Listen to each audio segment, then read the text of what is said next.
पुण्यश्लोक अहिल्यादेवी होळकर शेतकरी कर्जमुक्ती योजनेअंतर्गत पात्र ठरलेल्या शेतकऱ्यांची पहिली यादी बुधवारी प्रसिद्ध करण्यात आली आहे।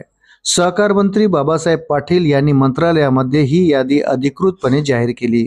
यादीत नाव असलेल्या आणि इतर सर्व उर्वरित शेतकऱ्यांना कर्जमुक्तीचा थेट लाभ मिळवण्यासाठी दोन महत्त्वाच्या गोष्टी पूर्ण करणे बंधनकारक आहे, अन्यथा लाभ मिळणार नाही।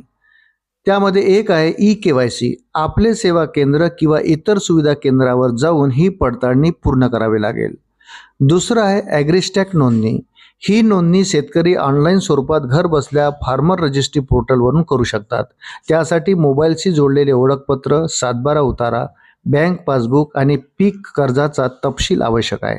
पोर्टलवर माहिती भरल्यानंतर OTPद्वारे पडताळणी करून अर्ज सबमिट करावा। काही अडचण आल्यास जवळच्या सेवा केंद्राची मदत घेता येईल। या दोन्ही प्रक्रिया यशस्वीरित्या पूर्ण झाल्यानंतरच शासनाकडून अनुदानाची रक्कम थेट बँक खात्यात जमा केली जाईल आणि जुनी थकबाकी माफ होईल। सरकारने जाहीर केलेल्या पहिल्या टप्प्यात एकूण 533 शेतकऱ्यांची निवड झाली असून त्यांच्यासाठी सरकारने 2,99,37,540 रुपयांचा निधी मंजूर केला आहे।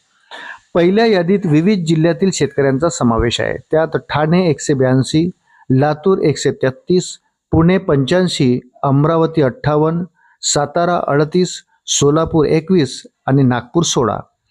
सहकार विभागाने निधी वितरणाबाबतचा शासन निर्णय निर्गमित केला आहे। उर्वरित पात्र शेतकऱ्यांच्या याद्या देखील लवकरच टप्प्याटप्प्याने जाहीर केल्या जातील। या याद्या नागरिकांना ऑनलाईन पोर्टलवर तसेच स्थानिक ग्रामपंचायत आणि बँकांच्या सूचना फलकावर पाहायला मिळणार आहे। आयकर भरणाऱ्या शेतकऱ्यांची माहिती प्राप्तिकर विभागाकडून मिळणे अद्याप बाकी आहे। अशाच नवनवीन अपडेटसाठी व्हिडिओला लाईक आणि चॅनलला सबस्क्राईब जरूर करा। धन्यवाद।